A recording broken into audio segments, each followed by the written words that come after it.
नमस्कार, India voice देख रहे हैं आप और मैं हूं आपके साथ शिवम दुबे। इंडिया वॉइस के खास कार्यक्रम देवभूमि समाचार में आप सबका स्वागत है। बुलेटिन की शुरुआत करेंगे खबर ऋषिकेश से है, जहां मुख्यमंत्री पुष्कर सिंह धामी ने चारधाम की यात्रा में पहुंचकर व्यवस्थाओं का स्थलीय निरीक्षण किया। अधिकारियों को मूलभूत सुविधाओं समेत पेयजल, भोजन, स्वच्छता और स्वास्थ्य व्यवस्थाओं को और अधिक सुदृढ़ यानी व्यवस्थित बनाने के लिए निर्देश दिए। इस दौरान श्रद्धालुओं की सुविधा के लिए बनाए गए विश्राम स्थल, स्वास्थ्य केंद्र और यात्रा नियंत्रण कक्ष में सभी सुविधाओं का भी जायजा लिया। उन्होंने संबंधित अधिकारियों को यात्रियों को किसी भी प्रकार की असुविधा न होने और व्यवस्थित यात्रा के लिए आपसी सामंजस्य से काम करने के लिए निर्देशित किया। मुख्यमंत्री धामी ने कहा कि कई क्षेत्रों में उत्तराखंड आने वाले श्रद्धालुओं की सुगम, सुरक्षित और सुविधाजनक चारधाम यात्रा के लिए हमारी सरकार धरातल पर कार्य कर रही है। इस खबर पर हमारे साथ हमारे सहयोगी अभय केंतुरा हमारे साथ देहरादून से जुड़ गए हैं। अभय, मुख्यमंत्री पुष्कर सिंह धामी यात्रा का निरीक्षण कर रहे हैं, आदेश दे रहे हैं, निर्देश दे रहे हैं, क्या कुछ तैयारी है? क्या मुख्यमंत्री ने निर्देश दिए हैं, बताइए। बिल्कुल, आज मुख्यमंत्री पुष्कर सिंह धामी ने ऋषिकेश में चारधाम यात्रा की जो व्यवस्था थी उन व्यवस्थाओं का स्थलीय निरीक्षण करने का काम यहां पर किया है। इस दौरान मुख्यमंत्री ने जो श्रद्धालु वहां पर पहुंचे हुए हैं, जो यात्रा के लिए जिनका रजिस्ट्रेशन हुआ है, उनसे फीडबैक भी लिया है कि जो प्रशासन की तरफ से जो व्यवस्थाएं यहाँ पर उपलब्ध कराई गई है, क्या वो समुचित है, क्या उनमें किसी प्रकार की कोई कमी तो नहीं है, अगर कमियां हैं तो फिर उसे किस स्तर पर दूर किया जा सकता है, उसको लेकर बातचीत यहाँ पर की है। जो रजिस्ट्रेशन काउंटर थे उनका भी निरीक्षण मुख्यमंत्री की तरफ से किया गया। जो रजिस्ट्रेशन प्रणाली पर वहाँ पर अधिकारी रखे गए हैं, परिवहन के जो अधिकारी हैं, उनको भी जानने का काम वहाँ पर किया गया। साथ ही जो श्रद्धालुओं के लिए जो गेस्ट हाउस हैं, जहाँ पर उनको रुकने की व्यवस्थाएं रखी गई है, उन सभी का भी निरीक्षण मुख्यमंत्री की तरफ से भी किया गया। यह समझा जा सकता है कि मुख्यमंत्री पुष्कर सिंह धामी ने चारधाम यात्रा की जो व्यवस्था है, उन व्यवस्थाओं को सुधारने का जो जिम्मा उठाया, जो बीड़ा उठाया, उस बीड़े पर जो अव्यवस्था थी चारधाम यात्रा में, क्या वो पहले से बेहतर हुई है? जो चीजें कमियां थी वो दुरुस्त हुई हैं कुछ? जब बिल्कुल आज इस रूप में समझ सकते हैं कि जब मुख्यमंत्री की तरफ से श्रद्धालुओं से बातचीत की गई, उनसे उनका फीडबैक यहाँ पर लिया गया, तो मुख्यमंत्री उन सब फीडबैक से संतुष्ट नजर आए।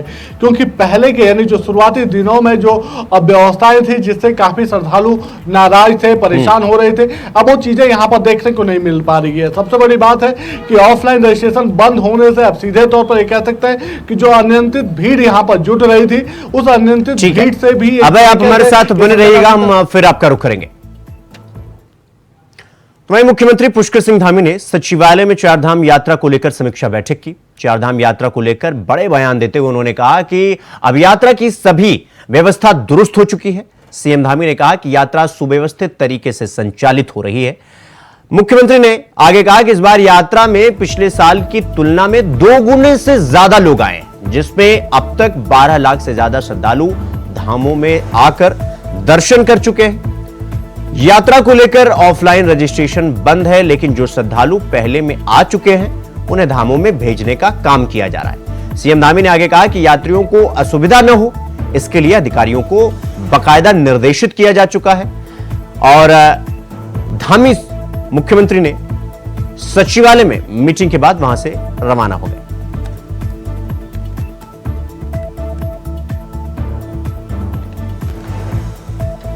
तो यात्रा की सभी व्यवस्थाएं दुरुस्त हो, मुख्यमंत्री पुष्कर सिंह धामी ने यह आदेश दिया है और यह निर्देश भी दिया है कि किसी तरीके से यात्रियों को किसी भी प्रकार की असुविधा, अव्यवस्था न झेलनी पड़े। यात्रा पूरी तरह से व्यवस्थित हो गई और जो लोग वहां पर काफी दिनों से थे, क्योंकि ऑफलाइन रजिस्ट्रेशन बंद था, लेकिन धामों में अभी स्थितियां बन गई, तो सभी लोगों को दर्शन के लिए ऊपर भेज दिया गया। आज जो लोग हैं उनको भी भेज दिया जाएगा और यात्रा अभी पूरी तरह से व्यवस्थित है, ठीक प्रकार से चल रही है।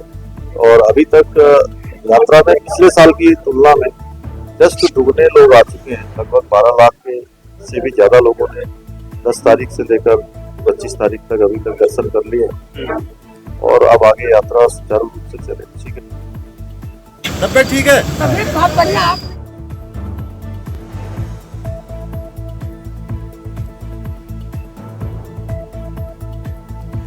तो हमारे सहयोगी अभय केंतुरा हमारे साथ लगातार बने हुए हैं। अभय, जिस तरीके से मुख्यमंत्री लगातार वर्चुअल से लेकर जमीनी तौर पर जा रहे हैं, निरीक्षण कर रहे हैं, निर्देश दे रहे हैं, आदेश दे रहे हैं, इसका मतलब यह कि मुख्यमंत्री जितनी भी अव्यवस्था है, जितनी कमियां हैं, उनको सुधारने के लिए लगातार जरूरत पड़ने पर अधिकारियों की उनसे बैठक करना, बातचीत करना, वहां पर उनकी तैनाती करना।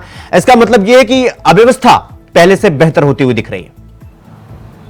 देखिए शिवम, सबसे बड़ी बात यह है कि 10 मई से चारधाम यात्रा की शुरुआत हुई थी और 10 मई को जिस तरीके के वीडियो सामने आए थे, चाहे यमुनोत्री धाम का हो या केदारनाथ धाम का हो, जिस तरीके से अनियंत्रित भीड़ वहां पर थी, वो परेशानी का सबब बन रही थी और सरकार के लिए बड़ा चिंता का विषय था। मुख्यमंत्री पुष्कर सिंह धामी ने स्वयं मोर्चा संभाला, अधिकारियों को फील्ड में भेजने का काम करा, सचिव स्तर के जो अधिकारी थे उनको धामों की जिम्मेदारी देने का काम किया गया, पीसीएस अधिकारियों को यात्रा मजिस्ट्रेट बनाने का काम किया गया और उसके बाद 3 और 2 और वरिष्ठ जो प्रशासनिक अधिकारी पीसीएस अधिकारी थे उनको भी धामों में तैनात करने का काम किया गया। पुलिस के आईजी रैंक के जो अधिकारी थे उनको ट्रैफिक व्यवस्था को सुधारने की जिम्मेदारी उनके जिम्मे यहाँ पर दी गई और ये वो कदम थे जिस कदम के बाद ये कह सकते हैं कि जो यात्रा व्यवस्था अव्यवस्थित थी, पटरी से उतरती हुई नजर आ रही थी, आउट ऑफ कंट्रोल यहाँ पर हो रही थी, वो अब यहाँ पर नियंत्रित होती हुई नजर आई।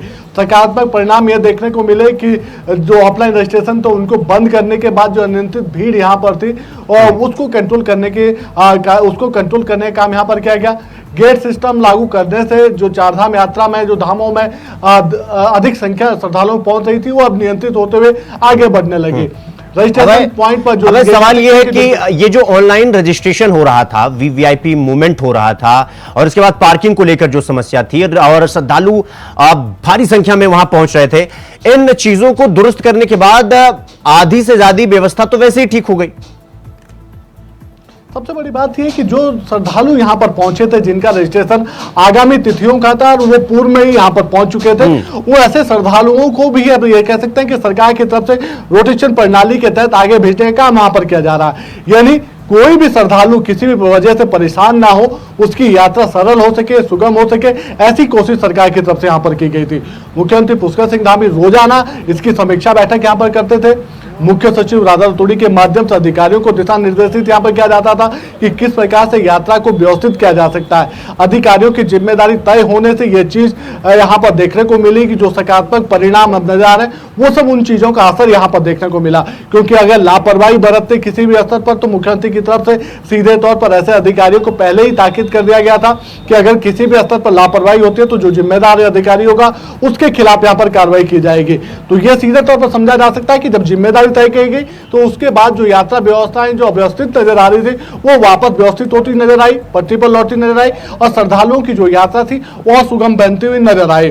पूर्व में कह सकते हैं कि श्रद्धालुओं को बहुत सारी अव्यवस्थाओं का खामियाजा उठाना पड़ा था, उनको बहुत सारी परेशानियां हो रही थी, लेकिन अब जब यात्रा व्यवस्थित होने लगी है तो सारे श्रद्धालु संतुष्ट नजर आ रहे हैं। खासतौर पर जिला प्रशासनों की तरफ से अथक प्रयास वहां पर किए गए हैं और लगातार टीमें वहां पर बना दी गई है, फील्ड में भेजने का काम किया गया। जो श्रद्धालु रास्ते में थे उनको खाने पीने की किसी प्रकार की और दिक्कत ना हो उसके लिए भी यहाँ पर रोस्टर प्रणाली लगा दी गई थी।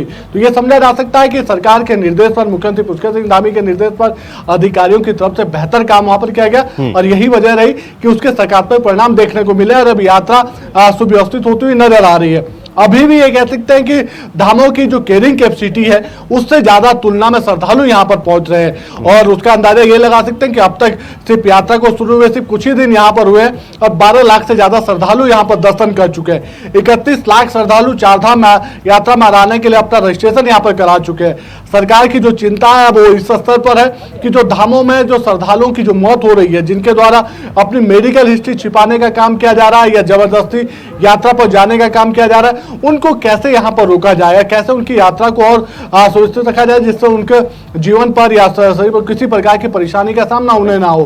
तो कोशिश यही की जा रही है कि यात्रा सुव्यवस्थित तरीके से रहे और पूर्व में जो दिशा निर्देश, जो सख्त कदम सरकार ने उठाए थे उसी के सकारात्मक परिणाम अब यहाँ पर भी देखने को मिले हैं। जी अभय, बहुत बहुत धन्यवाद आपका हमारे साथ जुड़ने के लिए और जानकारी साझा करने के लिए। तो रुक करेंगे अगली खबर की ओर। बद्रीनाथ केदारनाथ मंदिर समिति के अध्यक्ष अजेंद्र अजय ने प्रेस कॉन्फ्रेंस करते हुए यह बताया कि राज्य सरकार चारधाम यात्रा में लगातार सुधार कर रही है। सरकार चारधाम यात्रा विकास प्राधिकरण के गठन पर भी विचार कर रही है, जिसके लिए कमेटी का भी गठन किया गया है और जल्द ही कमेटी अपनी रिपोर्ट सरकार को सौंपने वाली है।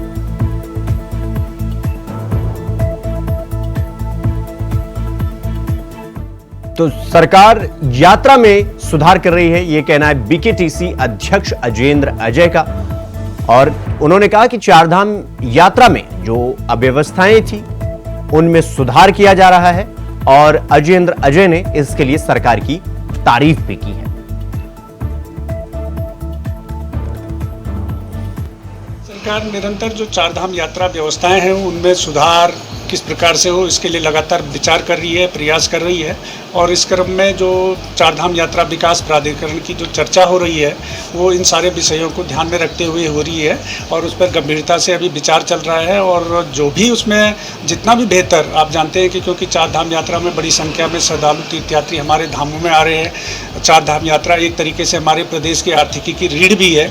तो जो यहाँ पर जो श्रद्धालु तीर्थयात्री आते हैं उनको किस प्रकार से अच्छी से अच्छी व्यवस्था मिल सके, किस प्रकार से व्यवस्थाओं में और अधिक सुधार हो, संशोधन हो, उनमें मजबूती मिले, इसके लिए प्रदेश सरकार निरंतर विचार कर रही है। और उसी संदर्भ में इस चारधाम यात्रा प्राधिकरण के जो विचार आया है उस पर अभी सरकार गंभीरता से उस पर एक कमेटी भी सरकार द्वारा गठित की गई है और शीघ्र ही वो कमेटी अपनी जो संस्तुतियाँ हैं, जो रिपोर्ट है वो प्रदेश सरकार को सौंपेगी। सरकार निरंतर जो चारधाम यात्रा व्यवस्थाएं हैं उनमें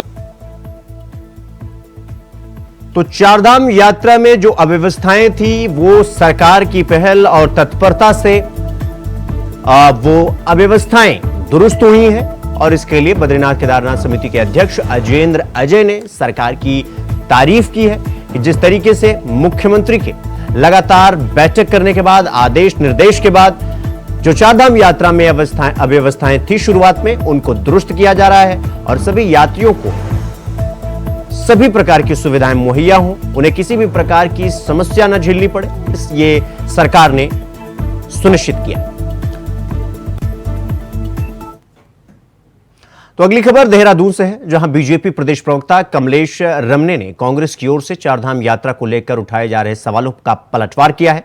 कमलेश रमन का यह कहना है कि सरकार चारधाम यात्रा में आ रहे श्रद्धालुओं की सुविधा के लिए हर संभव प्रयास कर रही है। बावजूद इसके कांग्रेस का सरकार पर आरोप लगाना गलत है।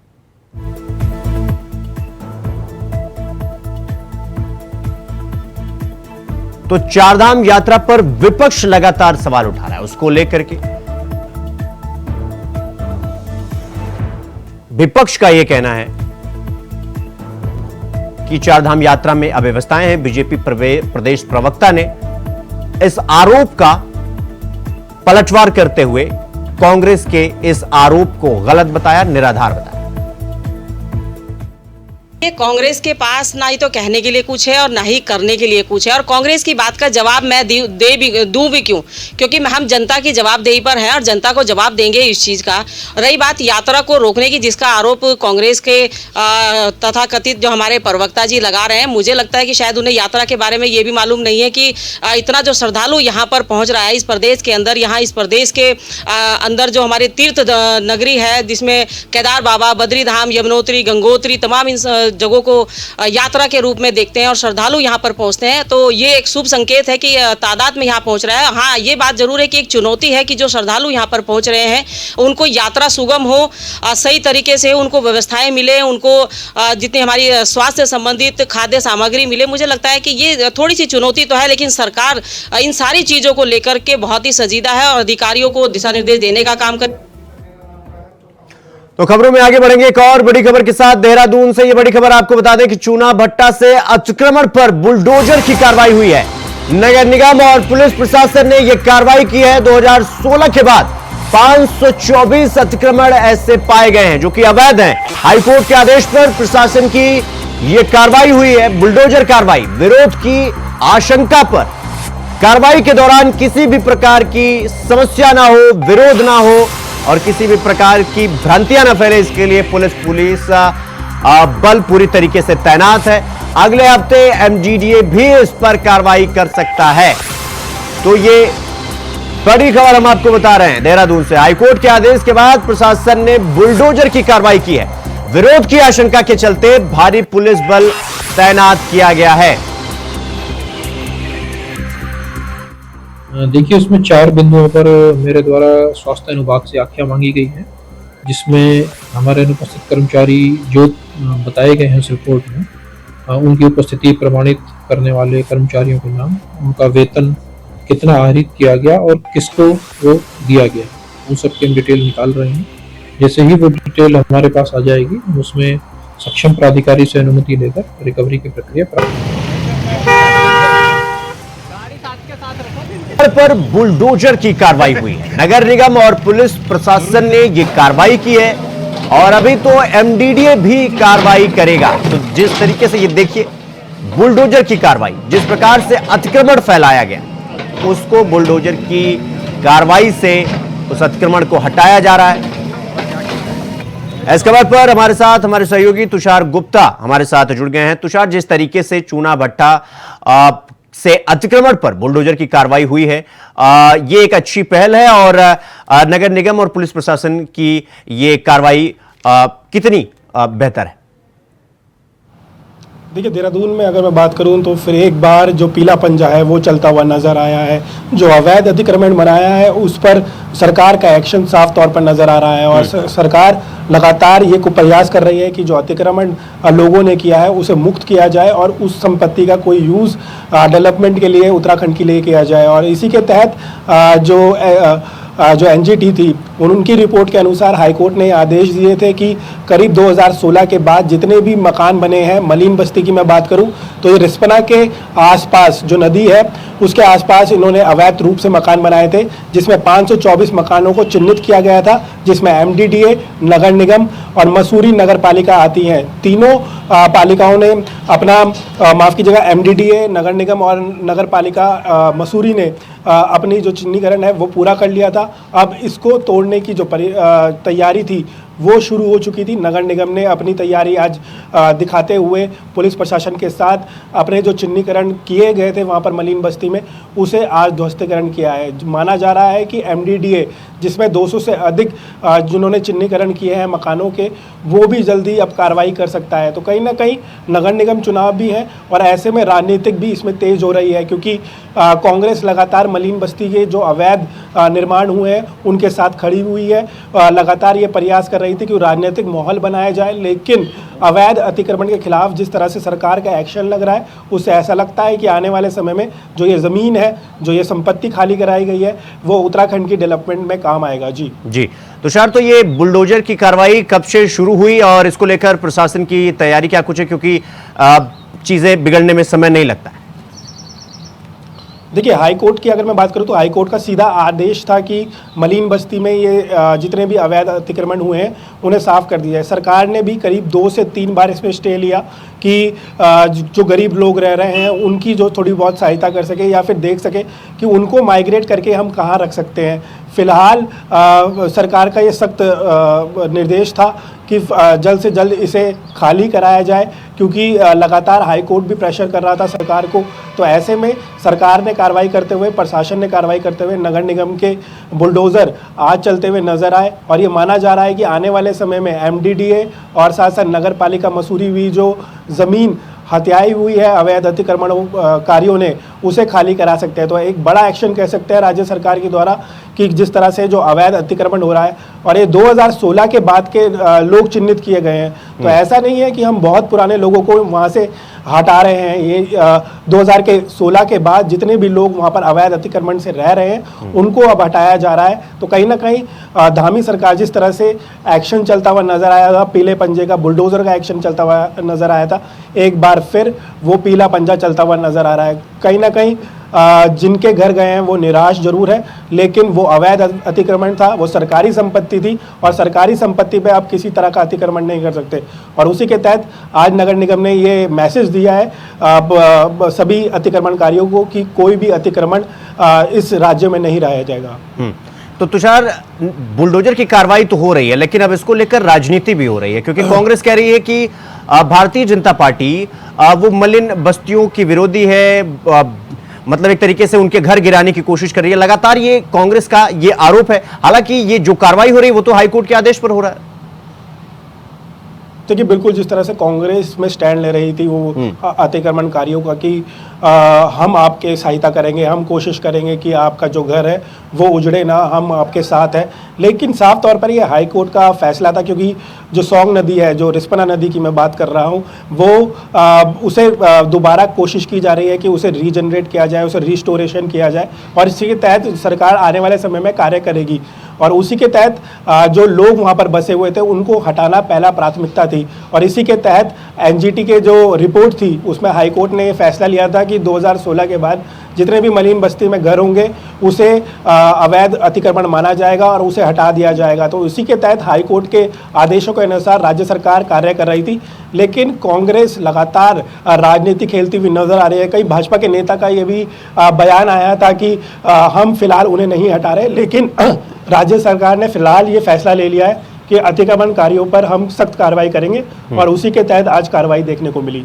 ठीक है तुषार, बहुत बहुत धन्यवाद आपका हमसे जुड़ने के लिए, हमसे बातचीत करने के लिए।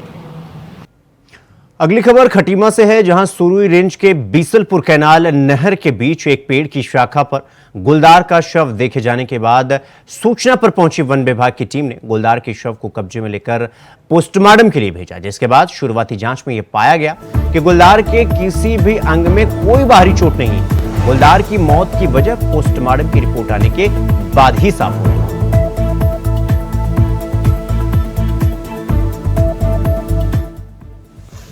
स्टाफ के द्वारा सूचना दी गई थी, जो हमारी सतपुरा सेकंड बीट है उसके 14वें कंपार्टमेंट में, जो हमारी बिसलपुर ब्रांच रहती है मेन कैनाल की, वहाँ पर टहनियों में एक गुलदार का शव था। तो उसके बाद हमारे द्वारा मौके पर जाया गया और शव का मुआयना किया गया, उसको पानी में से निकाला गया। तो अभी हमने उसका एनजीओ के कार्मिकों की उपस्थिति में और डॉक्टर राहुल सती एवं डॉक्टर आयुष उनियाल वरिष्ठ पशु चिकित्सा अधिकारी, उनकी उपस्थिति में यहाँ पर उसका पोस्टमार्टम करवा दिया है। पोस्टमार्टम करने के बाद हमने शवदाह भी कर दिया है, और जो लेपर्ड है वो मेल है, वयस्क है, सभी अंग उसके सुरक्षित हैं, और अभी आगे की जांच जारी है कि किस प्रकार से उसकी मृत्यु है। अगली खबर कोटद्वार से है, जहां निर्माण कार्यों को लेकर हर विभाग में खुला खेल चल रहा है। पूर्व स्वास्थ्य मंत्री ने यह आरोप लगाया है कि विभागों के द्वारा जो टेंडर किए जाते हैं उनमें पहले ही सेटिंग कर दी जाती है, जिसमें दूसरे ठेकेदारों को टेंडर न डालने के लिए कहा जाता है। वहीं विभागों की इस मनमानी पर पूर्व स्वास्थ्य मंत्री सुरेंद्र सिंह नेगी का यह कहना है कि टेंडर का बंदरबांट अपने लोगों को पहले ही कर लिया जाता है। विज्ञप्ति निकालना यानी एडवर्टीजमेंट निकालना मतलब औपचारिकता मात्र है।